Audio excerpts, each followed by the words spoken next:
All right, welcome back. Welcome back, everybody. And this is the second video, as I previously said. I just finished the first video. I was aiming for that video to be brief, but in the end, unfortunately, uh, 15 minutes is not that long, though, I'd like to think. All right, in this video right here, my goal is to just share a little bit about the background of the Papa Guru story. So first of all, for those of you that might not be familiar, wondering what the hell is he talking about? What mean Papa Guru? What is Papa Guru? So here it is. So I've been kind of promoting this like kind of heavily, I should say. I guess I could say via LinkedIn. First, I kind of the first thing I did. So let me just kind of go to the posts, the LinkedIn posts, okay, and I did a trailer for it. Well, like a trailer, like a promotional synopsis for it. You can say, I guess. Trying to find that real quick, and then eventually, like just I believe it was yesterday, and right away I kind of started writing on LinkedIn, like writing or the first part. So chapter one, part one. I posted it on LinkedIn a couple of days ago, and then yesterday I posted the second part of chapter one. Okay, I'm trying to find the trailer for it, and you know what? I'm gonna be a little. In fact, you know what? I had planned to. I had planned to record these videos simultaneously along with what do you call that with the the podcast thingy app. All right, so but where is it? Let me. No, I can't find the promo, but better yet, instead of like trying to find the promo, let me just show you the story itself. So here it is. This is the cover. Um, and the cover, like when I say the cover is it's mostly like this is the if this were a novel, this would be, I don't know, I guess maybe this can be the cover. This one right here is just the logo of my the SDK Alter Ego page. And so now this is how the story looks at this point. Okay, this is a cover. This is like the first page. I have the main players of Guru and Associates, and it's two main families: the Baba Papa Guru senior family, and then the Edwin Heathcliff. So this is a mistake right here. Ernest Wellman. I think Ernest is his middle name, but I'm going to correct it in upcoming versions. In any case, everything else is correct. Okay, on this. These are the two families of the co-founders. So really, and the two men, Papa Guru, or Baba Guru, Baba Papa Guru, as well as Ernest Heathcliff. Those are the main co-founders. But really, the reason Princess Analia owns 30% of the company. I'm trying to zoom in on Analia here.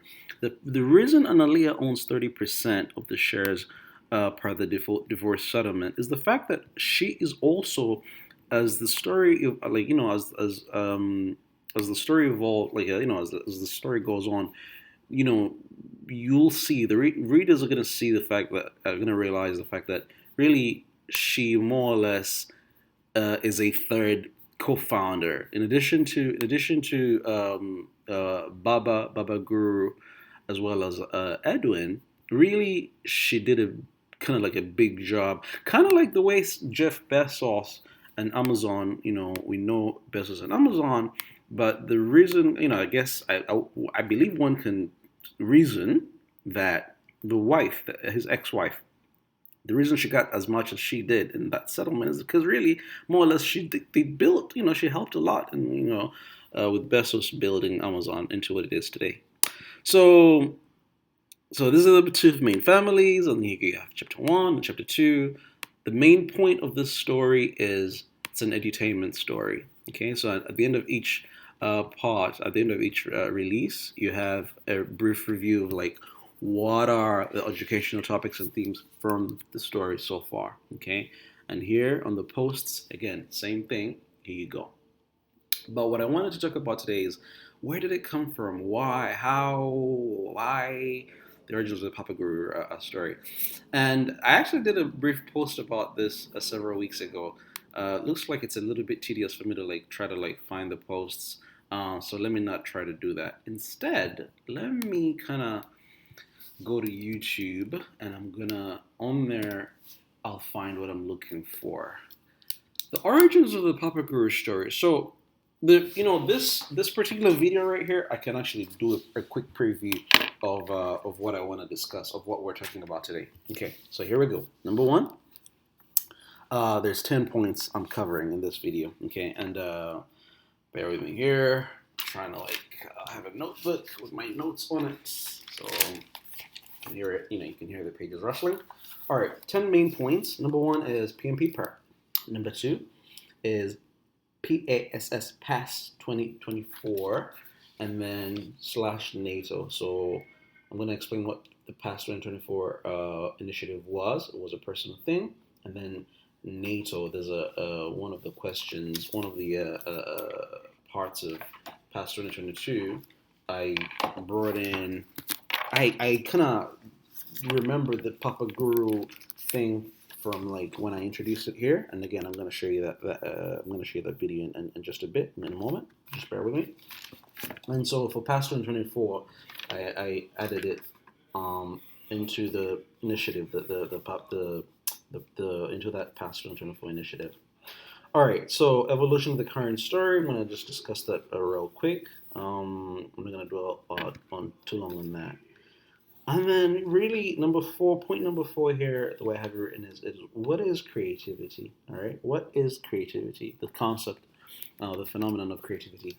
And it's a two-in-one question. In large part, is it a talent? You either have it or you don't, right? When we talk about creativity, you either have it or you don't, or maybe, just maybe not. Like anyone can learn anything if you put your mind to it, right? That is just kind of how do you say? That's the truth. And obviously, there's a lot more to it than that. But in large part, I believe you can say that, you know what? You can say that it is a talent. And so some of us, I believe I might be talented. Not to brag or anything, but I think I can personally say that, you know what? I believe I am. I have the talent of creativity when it comes to like just writing, so creative writing, and then other forms of writing as well, and then public speaking and communication and that kind of thing. All right, I hadn't brought up the video yet, so this is it. I'm going to talk about it. I'm going to get to it in a minute. All right, so just for now though, I want to preview all the points before I get into it. Okay, point number six is edutainment. Okay. And that's self-explanatory. I'll be talking about what the whole story is going to be about as it unfolds. Number seven, other related issues: planning and work ethic, project management, LinkedIn and social media marketing, or like content creation and writing, communication for applied contexts. Point number eight, regardless of the points to learn, regardless, the point is to learn. For me to learn and for me to help you learn, for me to teach, like a bunch of topics. Project management is like the bigger one, is one of the big ones. But project management, business, right? Business studies, business administration studies, history, really a lot of things. You can learn a lot of. I intend to teach a lot of. I'm an aspiring polymath, and as an aspiring polymath, I just not only do I want to learn this, like all that stuff, but I also want to like just help other people learn it as well. All right, number nine is a question for my audience. What would you like to see? What are you hoping for? Do you have any particular topics or subjects that you think might lend themselves well to the format? And finally, number 10. You have to thank. It's just like it's important for a person like me, for a content producer. It's very important for you to show gratitude to your audience, and so point number 10 is just me thanking you all. So what's the origin? How did it start? So as I was prepping for my PMP exam, which in the end I got. So the description note right here is when I say is me saying, yeah, I got it, yeah, I passed. When I was prepping for it, because I figured that right from the very first video, I said, you know what? It was a spontaneous idea that came to me. I said, I think it might work better. As I was doing these videos, I said it might work better if to kind of like substantiate to make the concepts come to life. If I use an example of kind of a family or like a business, and in the end, I went with the concept of a family business. Um, the way I came up with it was the guru. So I think it was like Papa Guru. At that point, what did I don't know what was the name of the business. I don't even remember. But I do remember vividly, and here you have it in this picture, in this video, in this kind of like screen grab of this video. The stakeholder ID and classification in terms of like, so when you're dealing with stakeholders as a project manager, how should you handle them? Okay, so you have two, you have your X and Y axis. The Y axis is the power of the stakeholders, and the X axis is the interest of the stakeholders. Uh, in this, Papa, okay, Papa Guru himself, the patriarch, is a very interested stakeholder. Okay, he is the kind of the, and I remember saying, I vividly remember saying that even though he's the founder of the company, and his hands off but eyes on. So he has handed things over to his eldest son, but he still has a close eye on everything. Baba Junior is the CEO. So Papa is CEO emeritus, and Baba Junior is the current CEO. Little Junior.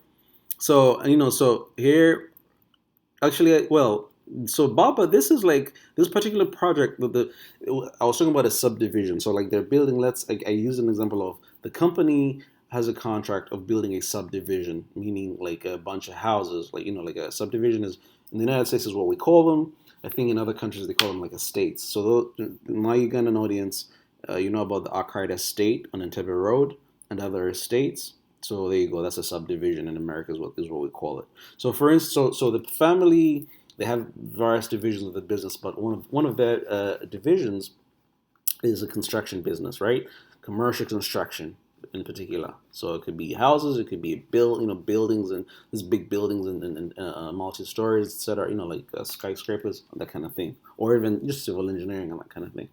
So Baba, that subdivision project is Baba is the one that kind of maybe is the one that got the contract, let's say, right, through his connections. Papa, the corporation is making money. They have other clients. They have other projects that bring in money.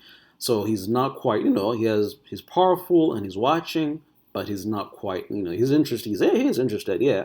Like his, more clients mean more money, and he wants the corporation to do well. But Baba, his interest is very high and he's powerful.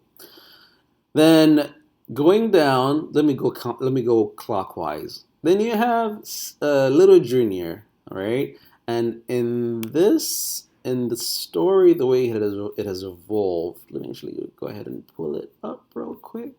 I'm gonna pull up the family trees, the main players. Okay, so in the current story, in the current evolution of the story, Little Junior is JB. Okay, so let me expand this real quick. Voila, here you go. So JB, there you go, JB. Okay, that's Little Junior. Little Junior is very interested in the project, but his power is he doesn't have. And I do remember saying that ostensibly, he doesn't have, he's not powerful, right? But what if, as a project manager, what if you find out, you study the dynamics of this family? It's a family business, and you study them, and you realize that, what? Even though he's not as powerful in de jure, but Papa loves him more. So and then he loves him. You know, it's like he's one of the favorite kids, the more favorite kids. And then this video right here, I show the fact that look, JB is the son of Papa's first wife, the first official wife, Princess Analia, right? Who happens to have 30% shares part of the divorce settlement. So that means that you know, even though Little Junior might not ostensibly like be powerful, that you know he doesn't have power as such, at least he doesn't seem to, but is that really true? And then A, B, C, D. J. Smith has evolved into Ernest Heathcliff, or Edwin Heathcliff. Okay, this is and so now Edwin Heathcliff is the co-founder of Guru and Associates, and like I said, really, Analia is like when you're looking at the co-founders, you need to look at three people, not just two, not just Baba and Edwin Heathcliff, but you also have to look at Analia, Princess Analia, as being also a co-founder. Really, so there's three co-founders of this company. Okay, but at the time, this is how I started, this is how I came up with the idea. Okay, and so it was for PMP prep. Past 24. You know what? Let me not get into this. Let me skip this because it's kind of hard to explain. Little by little, I'll explain it further. But basically, what I can tell you about past 2024. Uh, there's a series I have, you know, like so, and for my agency page on LinkedIn, the SDK Alter Ego and Associates, I and on my own page, you know, Safe Sekalala, I one of the things that I cover, one of my what who am I, what am I? I do a lot of things, okay. But when people ask me what I do for a living, I kind of struggle because I'm like, what should I say? I do a lot of things. Project management lately is, you know, like over the past couple of years, I can say that that's been my main thing, okay. And mental health, I've also taken on mental health. Hopefully, in like 2 years, I'll have licensure as a counselor. Hopefully, right now I'm a behavioral health technician. Okay, behavioral health assistant. Shout out to Little Hands and Creations, by the way. That's the agency with which I'm employed. So here goes Little Hands and Creations, my agency, and Miss Naisha Little is the CEO. Shout out to her and everybody else. Melissa, my supervisor, my clinical supervisor, and everybody. Love you all. You know, just I really enjoy what I do there. All right, so and so, because of like the prompt engineering, the LLM prompt engineering uh, thing, which is one of the things I do, is is that's the Past 2024 initiative. I brought it in for that, and again, I'll just get back to, you know, I'll explain that some other time. In this video, I don't want to convolute things too much, you know, or just convolute things. Period. How it evolved to the current story, I think I've mostly cut. By default, I've covered that by like giving you the background, the way it came up in my mind, the way I was using it to kind of explain a concept, and then today, what you have it, the current form it has taken today, so to speak. Okay, the evolution, the way it has evolved to what it has evolved to today. All right, so those are the first 3 points, and just which leads us to the question of what is creativity. You know, and do you either have is it like a talent where you either have it or you don't? Um, right away, you know, you can probably guess my answer. I believe not really. Everybody can learn things, but on the one hand, yes, you have to. You know, there's such a thing as being talented, but talent is not enough. Okay, so if you have a talent as like you know, you have put the potential of, let's say, being an athlete, right? But you don't like nurture that skill, then guess what? Are you going to be a good athlete in the end? And that's a rhetorical question. The answer is no.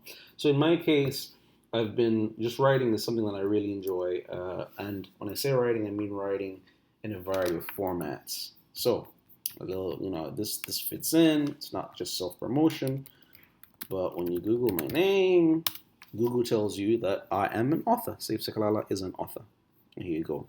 And then my latest book, which is a research academic book, but you know, honestly, I really strived. I tried. Let me instead of going to that, well, let me go to the IGI Global site, which is that's my publisher, but it's also on Amazon. like so the Google search results bring it up. Um, so that's there you go. The genre is it's a research. This is academic writing. Okay, and you go your Amazon, and but then like remember, my English undergrad was English. All right, my undergrad degree, my bachelor's degree was in is I get it in English writing. Okay, remember that. So, and for the dissertation for my thesis, my bachelor's degree thesis, I actually wrote a short novel, Mazim Haka. I've actually, and Mazim Haka, as a matter of fact, is in this book. So when I go back to the IGI site, I can actually show you. Mazim Haka is one of the. It's in the index, or rather the appendix, which you can actually get for free. Okay, that's available for free. Here it is, appendices A to E, and the story of the Mazim Haka story, which is again my undergrad thesis, is at the very end. All right, let's let the page load, and then I'll just scroll all the way to the bottom. All right, so that was so the point there being like for me, writing is a ever since high school, I was actually you know what ever since primary school. So here we go. Here's the Mazim Haka story. When when I read it today, I cringe, but it's important to realize that this was the first draft, okay? And I got an A right away after submitting it for the first draft. Professor Kana was a bit of an easy grade. It was known to be an easy grader, but you know what? Hey, it's a good story. I have to say, if I make sense of myself, if you want to read it, you can read it, make your own judgment. But there's cringeworthy. There's like cliches in there. The language is like very. I use a lot of cliches, and then I talk about millions of hect, millions of I think it's like millions of acres of land. Oh, good lord! Right? I was talking about like kind of I was going in the character development. One of the main characters, he comes from royalty, and the I was talking about the fact that the Baganda royals in the 1900 agreement, they kind of gained a lot. I feel like this might be controversial to say, but I feel like the chiefs, the Baganda chiefs, got a lot more in terms of like land than even the king. Really, when you think about Adam, again, I'm going to wade into that. That's a political thing. I don't. Let's just say I don't know much about that. Okay. Anyway, so yeah, so creativity, thus the point there is you have to nurture the talent. The point, what's the point? Why am I doing this? Is for edutainment, okay, to teach. And again, as I already pointed out, at the end of each part, I list the topics or the subjects that this that we can learn from the part of the story. Uh, Let me say cryptically that the idea came to me. I'm not the first person to do this. Um, there are many other people that have done this. Some of the people watching this video are gonna know what I mean. Again, I'm speaking cryptically. I'm gonna end it there. But let's just say that there's a particular person that I know that did this, and kind of they did well from it. They were able to teach people about business. Okay, so but again, edutainment is the main point. I had this other point number 7 here. I'm just gonna skip it because I don't want to make the video too long. Um, so I hope as it unfolds, I really hope you'll enjoy it.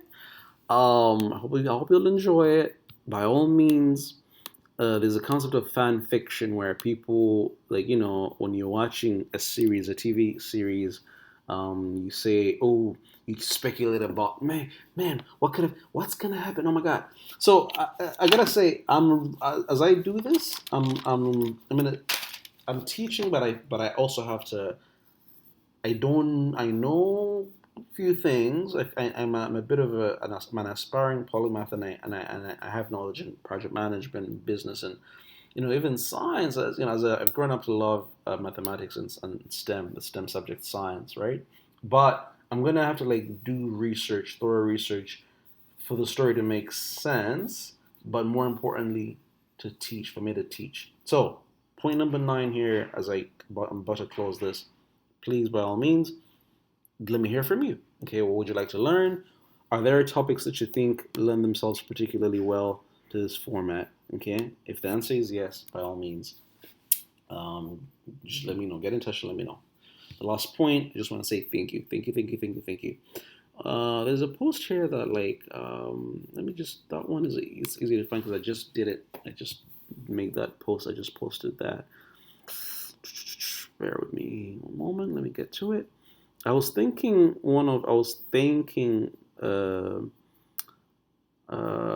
Mr. I can call him Professor Don Golden, who surprisingly, Don Golden is he is a oh my god, a highly accomplished person. Okay, Don Golden, he led NASA for 9 years, from I believe up until 2001. Count backwards, so I think it's my math is bad, but like I believe what is it? 2001, and then 2099, all the way up till I believe like roughly 92. It's in his experience right here. Okay, 92. Wait, it says present. No, no, no, no. But I think he retired from NASA as the administrator. I don't know why it says that here. I believe it was two, because he has it in his description up here. In 2001, there it is, 2001. Okay, all right. That's when he retired as like a NASA administrator, but maybe he still consults with them. I don't know, whatever. But so I was thinking him, and I was saying like the point I made. I said gratitude is very underrated in our world. Mr. Don Golden, to me, he's a professor. Really, I just as a title of honor, I can call him Professor Golden. Has like he's a consistent supporter of my posts. For instance, this post right here, he loved it. Now I know that he might have some people that run his social media pages. I get that. Regardless, it's being done in his name, and so I was saying thank you to him. In this video, as I finish this video, I want to say thank you to my audience, to my anybody that supports me, people that like always react to my posts, right? Let me just use this chance real quick to get in my a newsletter. I said it before, and I'm going to say it again. It's a little bit controversial. It's hard even for me to believe, but one thing that you can give an author, a writer, that might be even better than money, is just to read their work. When an author, when someone writes something and they publish it, okay, a lot of things just go unread, and if you're watching this, Robert Bruce Scott, I promise I'll always I enjoy your podcast. I learn a lot from them. But the reason I just brought up my buddy Rob is he told me before. He said, "Oh God, thank you for being one of the only two people that listen to my podcast," something like that. And you know what? For me, I don't know why other people don't listen to it, because I learn a lot from him. Rob, I haven't I haven't caught up in a bit with your podcast, so please bear with me here. But I want to say thank you to all the people that you see. These are all the different the likes. Some of my posts end up getting I've some of my things have gone kind of, you can say, maybe mini viral or whatever. Let me actually go to. I can show you the ones that have done particularly well. Okay, when I go to the analytics, I've ended up getting just a ton of support from people. Reactions, likes, quote unquote. Likes, and then the comments a lot of the time. So let's see. So showing results for the year to date, the past 365 days. These are the top posts. This post right here is the best performer in the past year. 65 reactions, likes, loves. Nowadays you can say you either like it or you find it insightful, etc., etc. Okay. And the comments, not so much, right? But it doesn't matter. I just want to thank you, everybody that always takes the time to read my work. I mean, maybe I guess you find it helpful, so I'm glad. Just regardless, I just want to say thank you, because guess what? As I said in this post about Mr. Golden, Gratitude is a very underrated. Gratitude is, I feel like gratitude is underrated in our world. We don't say thank you enough, and so I just want to thank you all, my audience. All right, I'm gonna close out for now. Always a pleasure doing these videos. I hope you learn from them. I hope you enjoy them. Please like, comment, subscribe, and share. I don't know that it tickles me when I say that because I just social media. I never thought like I used to hear people say it, and then here I am creating content on social media and like requesting people to again, please like, share, subscribe. All right, thank you so much. Over and out for now. Bye bye.